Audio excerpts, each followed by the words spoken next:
Ким ошо кичине ээси болуп майданда жатканда үстөн секирип отуруп катуу чапылса 2000ге жакын ушта профессионалдуу беттештерди өткөздүк. Бул ушул суроону бергенде эле мен мага эмне жооп берем билбей калам. Элге таанымал болуп бир кыйын спортчулар чыгат да. Айла жок ошол $100 аламбы, $200 алыш үчүн партиямды алдыга түртүп, ошонун бир лидери болуп жүрсөм, тизмеден таппай атабыз, сиз каяктасыз, кайсы партиядасыз деген суроолор өтө көп болуп атат. Колдонуп кетип атабы деген бир ой пайда болуп калат да. Мен ошонусуна эле ыраазы болуп калам. Албетте өтө кыйын ишкер. Бирок андай кыйын ишкерлер өтө көп.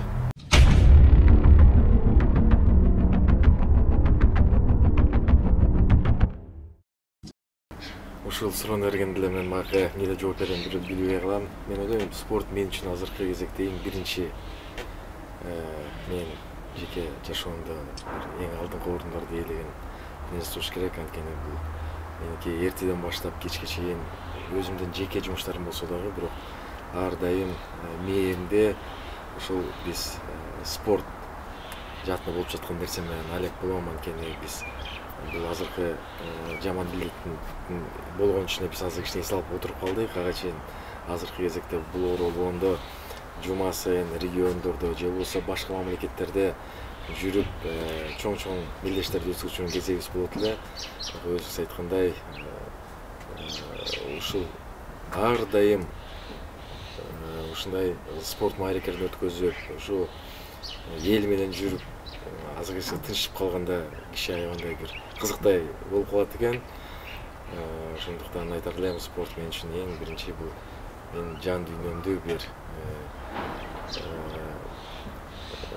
кандайдыр бир бакытка бөлөгөн, ушул бир кандайдыр бир спортчуларсы жеңишке жеткенде бир ушул жашоодо бир кылган мээнетимден бир үзүрүн көргөнсө эле бир чоң сезимдер боло берет. Бирок мен айтар элем, Кудайым буйрса азыр баары жакшы болсо, баары уруксатын берсе, Кудай буйрса дагы да болсо көп чемпиондорду чыгарып, аябандай чоң эл оозунда, элдин элесинде кала турган көптөгөн спорт маарекелерин өткөзөбүз деген бир ой бар. Спортчулар абдан көп, бирок алардын арасынан Кыргызстандын желегин желбиретип, дүйнөгө тааныткан спортчулар саналуу десек дагы болот. Анан дал ушул ийгиликке жетүүдө спортчунун сыры эмнеде? Балким аракетиндеби же талантындабы? Бул жанакы мен ойлойм, бир сөз бар го, бул 100%-тын 1% талантында болсо, кандайдыр бир Кудайдан берилген 99% болсо бул аракетинен депчи. Албетте мен айтар элем, бул эң биринчи спортчунун ийгиликке жетип, спортчунун жакшы бир деңгээлде өзү профессионалдуулугун көрсөтүш, бул албетте эң биринчиден аракетинен. Аракети эмне дегенде, кээ бир спортчуларыбыз эртеңмende спорт залга барып, кечинде спорт залга барып, бир кандайдыр уктаса да турса дагы мен чемпион болсом, ошо уктап турса дагы мен ошо кыргызымдын желегин желбиретип бир элиме таанымал болсом деген бир ой менен жашаган спортчулар да жок эмес. Албетте ушундай спортчулар чоң бийик дәрежеде. Бакы сиздин сурооңузга азыркы биздин кыргыз элине таанымал эң көптөгөн мыкты спортчуларыбыз бар да. Мен алардын спорттун башталышынын алдында ар бирөө мага келип, Руслан аке, мен ушул бакы политикачы эле, саясатчы эле, мен аттанып атам, мен аттансам Кудайым буйрса сизге дагы, мен агайыма дагы, элге дагы мен эң мыкты спортчу экенимди мен далилдегенге мен даярмын. Кудайым буйрса далилдеп берем деген спортчулар келгенде, кандайдыр бир убакыт өткөндөн кийин чындап келгенде ушундай спортчулар элге таанымал болуп, бир кыйын спортчулар чыгат да. Бакы сиз айткандай, мисалы, таланты жөнүндө айтасыз. Кээ бир спортчуларыбыз Кудайдан берилген бир нерсеси бар да. Бул биздин спортто бакы ММА спорту болгондуктан кээ бирлер ушундай бир Кудайдан берилген бир мисалы урганда анча-мынча өзүнүн атаандашы нокаут кете берет да. Бул да болсо ар бир спортчунун колунан келе берет, бул да болсо бир Кудайдан берилген бир нерсеси деп ойлойм. Ошондуктан биздин көптөгөн спортчуларыбыз эң негизинен аракеттен жана албетте Кудайдан берилген бир талант. Ал эми ушул спорттун түрү боюнча дагы айта кетсеңиз, Кыргызстанга кайсы учурда келди эле, кандай ийгиликтерге жетти, башка өлкөлөрдөн салыштырмалуу рейтинг кандай? Эми бул суроого мындай жооп берейин. Мен бул спортко деги 2014-жылы келген. Ал кезде бир валитудай деген федерация по боям без правил деген федерация бар эле. Бирок азыркы убакытта баягы эржис мушташ деп бул айтууга деги эле болбойт. Анткени мен ар дайым айтып жүрөм, эң эреженин баары бизде го депчи. Ал кезекте 2014-жылы биздин спортчулар мисалы бир жака элге көрүнөн бир жакшы промоушн федерациялар деп коет. Буну Россиядан көрсөткөн, телевидениялардан көрсөткөн организациялар катышуу үчүн булар бир күн калганда спортчуларыбыз көп эле, бир күн калганда чалып эле келе алалы, эртең турнир болот деп эле баягы өзүнүн салмагын куубастан жөнүнө барып мушташып утса кээ бирде убакыттар болгон. Чыксаң бир Казакстандын желегин чыгарып кой деп. Айла жок, ошол бир $100 аламбы, $200 алыш үчүн биздин көбүнчө спортчубуз башка желек көтөрүүгө дагы баягы душар болчу да. Мен айтар элем 2014-жылдан бери бир 5000ден ашуун бизге окшогон ВФ деп коебуз. Ушундай баягы Валитур, М1, ACA деген организациялар бар. 5000 ашуун организация бар. Ошонун дүйнөлүк баягы рейтингге келсек, мен ойлойм азыр бир 20 эң мыкты организациялардын бирине киребиз десем бул туура болуш керек. Биздин эң жакынкы эле атаандашыбыз, кошунабыз бул Казакстандык Калашбай деген организация. Азыр 250-чү ошондой бир тизмеде турат. Мен ойлойм, бул да болсо бул деги эле мен үчүн эмес, деги эле биздин спортубуз үчүн эмес, деги эле кыргыз эли үчүн бул чоң сыймык жана жетишкендик депчи. Анан ошондой эле баягы көбүнө кызыктырган бул эмнени берет. Эми 5000-чи болсоң же 20-чы болсоң, ал эмнени бермегиле деп туруп баягы суроо жаралып коюш керек. Мен айтар элем, канчалык ошол биздин спортчулар рейтингге бийик организацияларда мелдешке чыкса, ошончолук UFC жана Валентин Шевченко организацияга чыгууга баягы жолдомосу жеңилирээк болуш керек. Канчалык биздин мисалы биздин организациянын бир чемпиондук наамга жетсе, ошон үчүн баягы Бусурманкулов, Абдибаетулдай болгон биздин атактуу спортчулар иштеп туруп, М1дей болгон, ACA деп болгон организациялар дүйнөдө 2-3-чү катарда турган организациялар биздин чемпиондорго баягы сунуштарын кылып, биздин организациядан мушташкыла, биздин организациядан келип биз менен контракт түзгүлө деген көптөгөн сунуштар түшөт. Ошону менен биргеликте биз спортчулар бизден чыгып, биз трамплин болуп, дүйнө жүзүндөгү организацияларга барып туруп өзүбүздүн Кыргызстан жерин желбиретип, өзүнүн жакшы профессионалдыгын көрсөтүп отурган. Анан айтсаңыз, мынакей дал ушул спорттун түрү башкаларга салыштырмалуу дагы бир өзгөчөлүгү бул шоу менен өтүүсү. Анан бул болсо ошол спорттун түрүнүн эрежеси катары калыптанганбы, же болбосо кандай максатта ушундай шоу менен өтөт? Ал дагы бир көптөгөн акчаларды чапчыйт да. Эң туура бул сиз бак туура айтып кеттиңиз. Бир дагы спорт дүйнөдө биздикиндей болгон, мисалы стэрдаун деп коет, дуэль взглядов деп коет, баягы бири-бирин спортчулар келип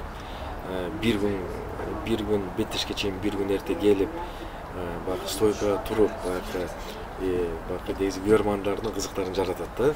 Бул да болсо бул Америкадан, UFC'ден келген нерсе. Мен мурун ушундай мурунго келип туруп бир комнатага кирип туруп салмагын салып, сен 66 кг, мен 66 кг, эртең баягы барып чыгып калышат эле да. Мен ошо биринчилерден болуп кызыгып жүрүп, ошо баягы ВФ организация, Кулатар Тамаш организация ачкандан кийин биз да ушул бизден UFC'ден калбай, Россия Федерациясындагы организациядан кем калбастан, биз дагы ошондон кем калбаган ушундай стэрдаун дуэль взгляддарды өткөзөлү. Бул болсо баягы ушул баягы салмакка салуу Азия эмне келатканда биздин спортчулар автобус менен келип маршрутка менен түшүп калбастан, бир мындай кымбат унаалар менен келип, костюм шымдарын кийип алышып, өзүм бир аз болсо дагы өзүм бир баягы элдер тосуп атканда, кол чаап тосуп атканда, жаңы чоң торговый комплекстерде тосуп атканда өзүм баягы мен ушу жөн аракет кылып атырмын. Ушу мен жөн эртеден кечке чейин машыгып баптырмын. Азыр ушу машыгуу менен мен ушул жактан эл астына түшүп келатам. Элге мен тааныла баштадым деп баягы ой менен баягы спортчулар түшүп атат. Анан сиздин жанакы сурооңуздун аяктап коеюн. Бул сиз айткандай албетте шоу менен коштулуш керек. ушул шоу үчүн баягы элдин баарына белгилүү Конор Макгрегорду коткон. Эми Конор Макгрегордун деги эле мушташы бул эми албетте өтө кыйын мушкер. Бирок андай кыйын мушкерлер өтө көп. Эмне үчүн Конор Макгрегор дегенде бул баягы ошол именно шоу баягы ушундай стардаундарға келгенде өзүн көрсөтө алышы. Өзүнө баягы элдерди баягы өзүнүн баягы оппонентине, сопернине келип туруп, атаандашына келип туруп, сени мен бир чаап өлтүрүп коем. Мен эң кыйын мушкермин деп айтканда, көрүп отурган адам ичине кандай мушташат болду экен. Бул же жөнүнө сүйлөп атабы деп баягы кызык болуп калат экен да, ошо менен биргеликте азыр өзүңүз билгендей бул эң бир элге таанымал, дүйнө жүзүнө таанымал спортчулардын бири бул Конор Макгрегор болуп атат. Мисалы Хабиб деле чындап келгенде бул Конордун күйүүсү менен ушундай азыркы кезекте соц тармактарда Россия Федерациясында эң алдыңкы орундарда ээлеп турат. Ошондуктан баягы бул популярность баягы жугуштуу нерсе да булчу. Ошондорун айтат элем, бизде болсо биздин ушул стардаундар мен айтар элем анча-мынча СНГ мамлекеттеринен эч кимден кем калбайбыз десем баягы туура болуп туруш керек. Анан албетте атактууларды да мисал келтирип кеттиңиз. Бизде дагы ошо Кыргызстанда дагы баягы сүргөр көзүүсүндө, мисалы Макгрегордун басып туруусунун стили, анан биздин да спортчулар ошентип тандашабы? Мындай стилдери менен дагы өзгөчөлөнүп турабы? Баягы мынтип айтып кетейин.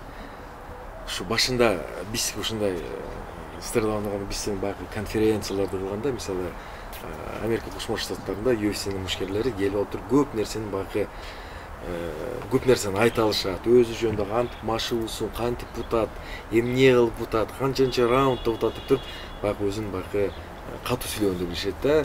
Ал эми биздин кыргызстандык мушкерлер келип туруп биз дагы үйрөтөбүз. Элге таанылгың келеби?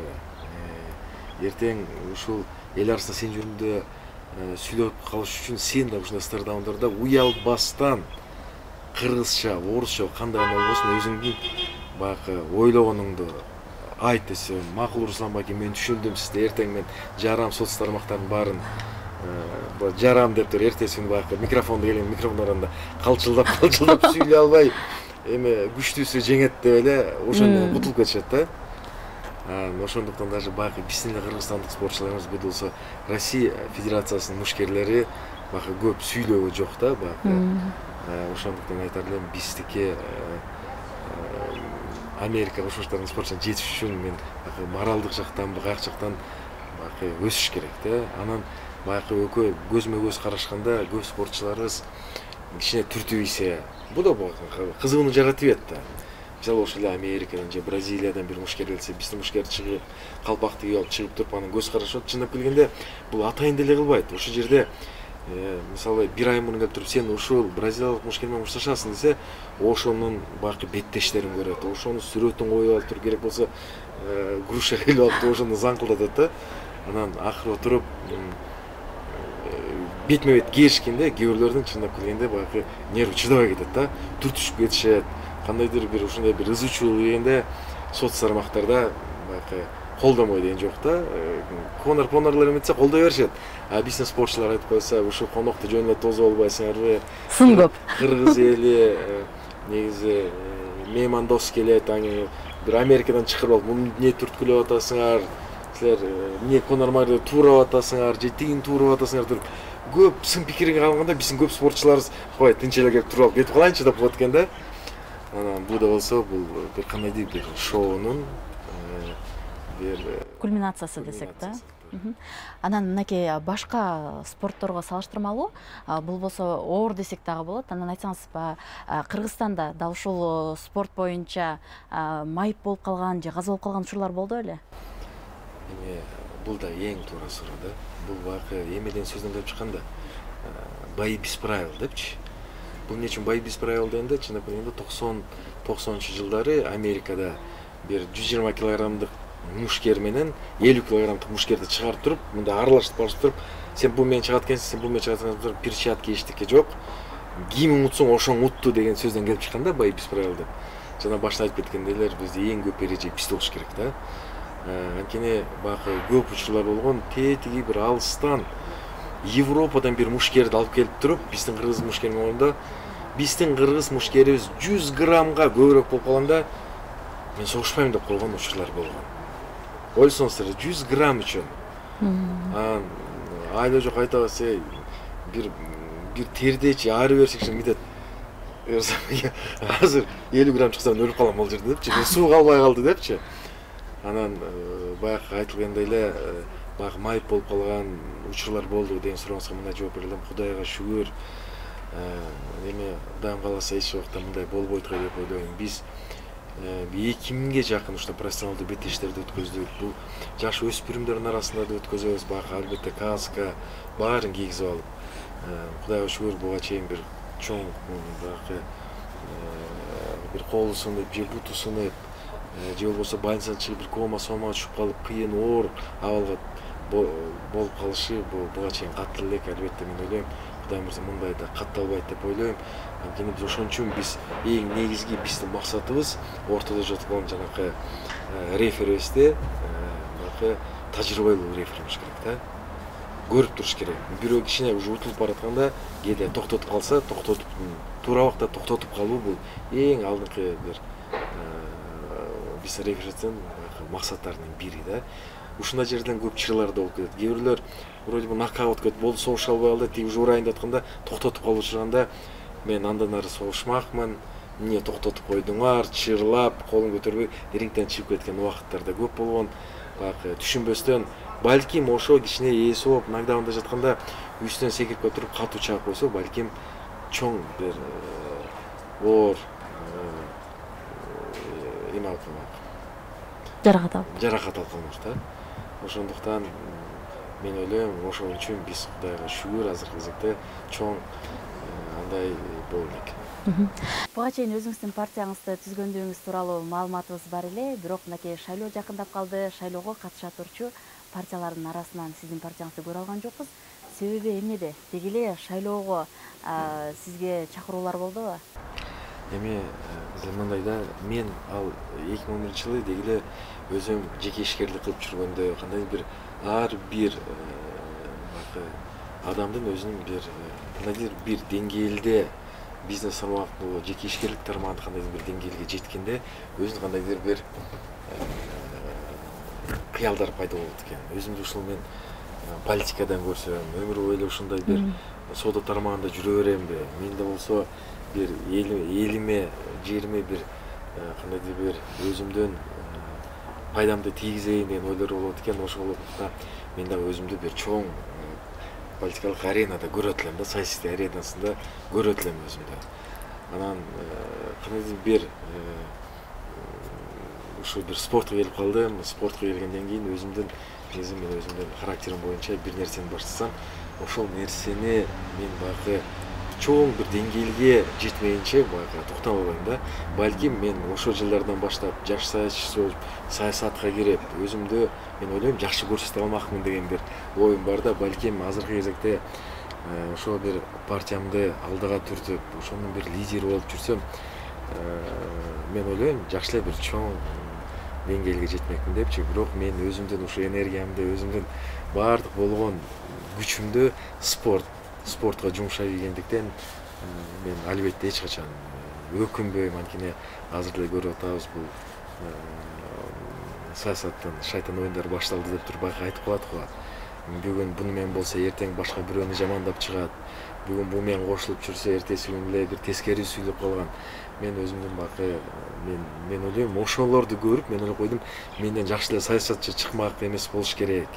Анткени мен мисалы кандайдыр бир адам менен кол алышсам, кандайдыр бир адам менен ошол бир жол тандасам, мен акырына чейин кеткен өзүмдүн бир мүнөзүм бар. Ошондуктан да саясат деле жарышмак эмес го деген бир оюм болуп калды. Ошондуктан мен өзүмдүн партияма деги эле баягы өнүктүрүш үчүн эч бир салымдык жана күчүмдү жумшаган жокмун. Ал эми башка партиялардан да сунуш түштүбү? Эми баягы бул сурооңузду азыр мен кайсына барбайын, тааныбаган эле келип, Руслан аке көчөдөн келип, сиз тизмеден таппай атабыз, сиз каяктасыз, кайсы партиядасыз деген суроолор өтө көп болуп атат. Күлпөй жок, мен шайлоого барган жокмун деп кутулуп атам. Эми мен айтар элем бул көп айтып калды, баягы ырчысы болобу, шоу тармагында ким гана болбосун, ичинен соц тармактарында өзүнүн жазылуучулар көп адамдар мени бул партия чакырды, мени тиги партия чакырды. Анан мен ойлонуп атам, же барамбы, же барбайм деген көп сөздөр болуп атат. Мен да ошолордой эле бир айткым келди. Чындап келгенде мага дагы сунуштар болду. Жакшы сунуштар болду.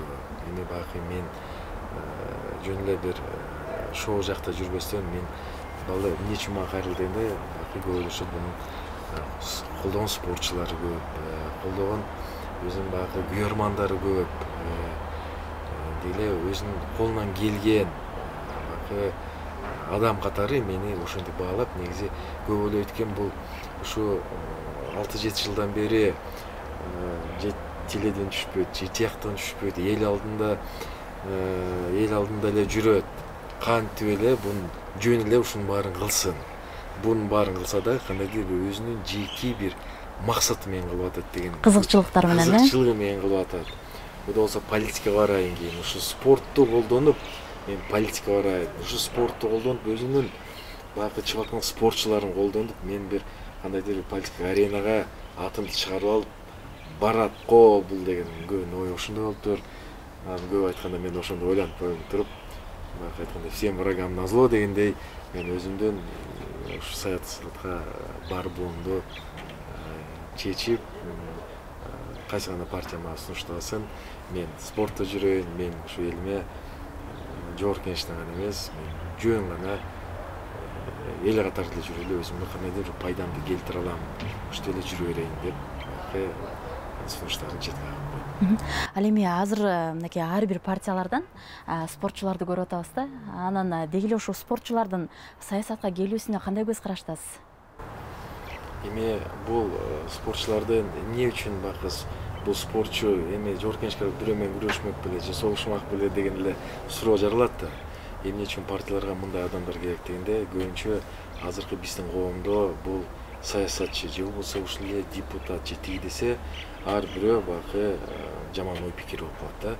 Бул жейт, жутат, анан деп туруп баары жаман көрүнүп алды. Ошон үчүн көптөгөн списоктун алдында баягы жаштарды коюп, кандайдыр бир активисттерди койгону, бул болсо партиянын баягы элге жаңы жүздөрдү көрсөтүүсү деп ойлойм да. Эмне үчүн спортчулар келип атканда, спортчулардын баарын эле кошо бербейт. Элге көрүнүп, элге таанымал болуп, элдин сүймөнчүлүгүнө ээ болгон өзүнүн аудиториясы менен бар спортчуларды кошуп, мен ойлойм азыркы кезде көбүнчө курал катары колдонуп кетип атабы деген бир ой пайда болуп калат да.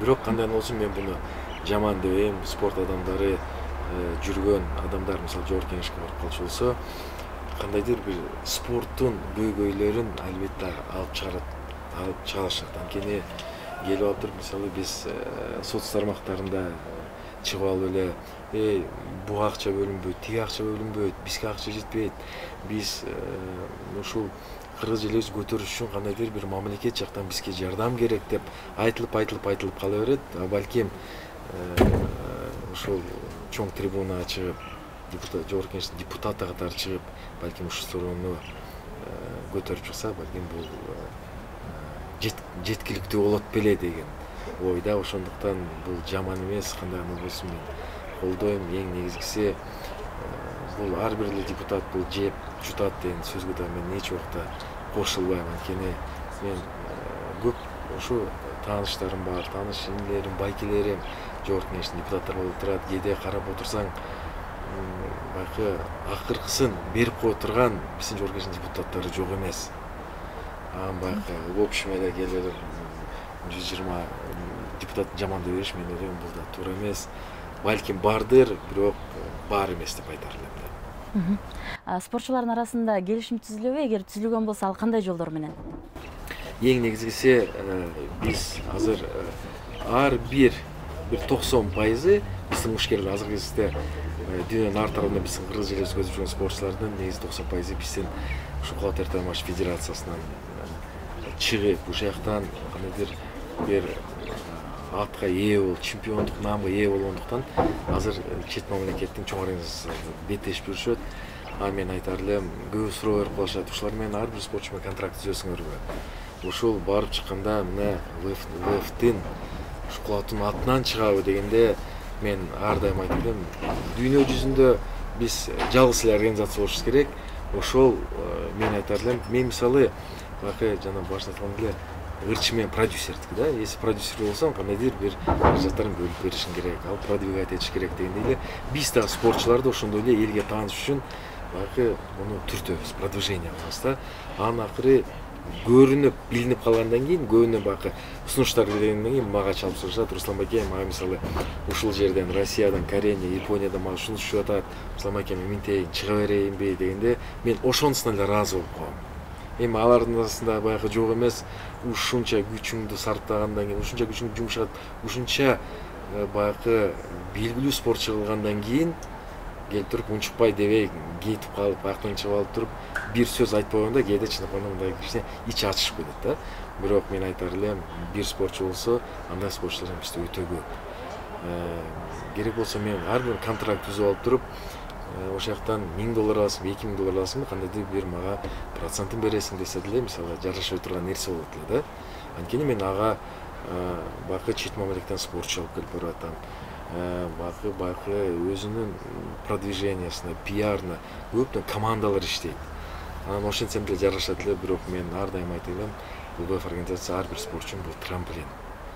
Ушул жактан биздин спортчулар дүйнөдөгү эң мыкты организациялар кетсе, бул мен эң негизги жетишкендик деп айтарым. Келиңиз, бизге бөлүнгөн убакыт дагы соңуна келип жетти. Сизге эркин микрофон узаталы, анан дагы соңку сурообузду узаталы. Көптөгөн өлкөлөргө чыгып атасыз, чет мамлекеттерге чыгып атасыз, анан Кыргызстандын желегин желбиретип, ошол жактан Кыргызстан деп баягы эл аралык мелдештерде Кыргызстан деген атты укканда, анан сиздерде кандай сезим пайда болот? Деги эле чет жакта жүргөндө Кыргызстан дегенде көзүңүзгө эмнелер тартылат? Эми Кыргызстан желеги жөнүндө айта кетчү болсом, бул негизи деги эле спорт ар бир адамды баягы жан дүйнөсүн патриоттукка толтурат го деп ойлойм да. Анткени биз баягы эле спортто жүрүп, мен баягы ушул биздин бүткүл дүйнөлүк кулаптуу таймаш федерациясы дүйнө жүзүнө таанылсын, биздин спортчулар гана эмес, ушу биздин улуттук кулаптуу таймаш федерациясы дүйнө жүзүнө таанылсын деп балдарыбызды салып алып, Иранга дагы барабыз, Грузияда, Казакстан, Тажикстан, Россияга чейин барып, биздин кулаптуу таймаш деп рингке коюп алып туруп, баягы турнирлерди өткөзгөндө эң биринчи албетте, мисалы Иран болсо, биринчи жолу Ирандын тарыхында ушу ММА боюнча биздин турнир өттү. Мен ошондой бир жолу Иранда туруп, 3 жыл болуп калды, Кыргыздын желеги көтөрүлүп, биздин гимн ойноп, анан Ирандын гимн ойногондо баягы ошондой бир көз жашым деп чыгып барып туруп, камерага түшүп калбайын деп туруп, баягы өзүмө келип калдым. Албетте бул мен үчүн эң негизги максаттардын бири. Ар дайым ушул Кыргыздын желегибиз чет мамлекетте көтөрүлгөндө мен үчүн бул эң чоң бакыт десем, эң туура сөз болуп болуш керек.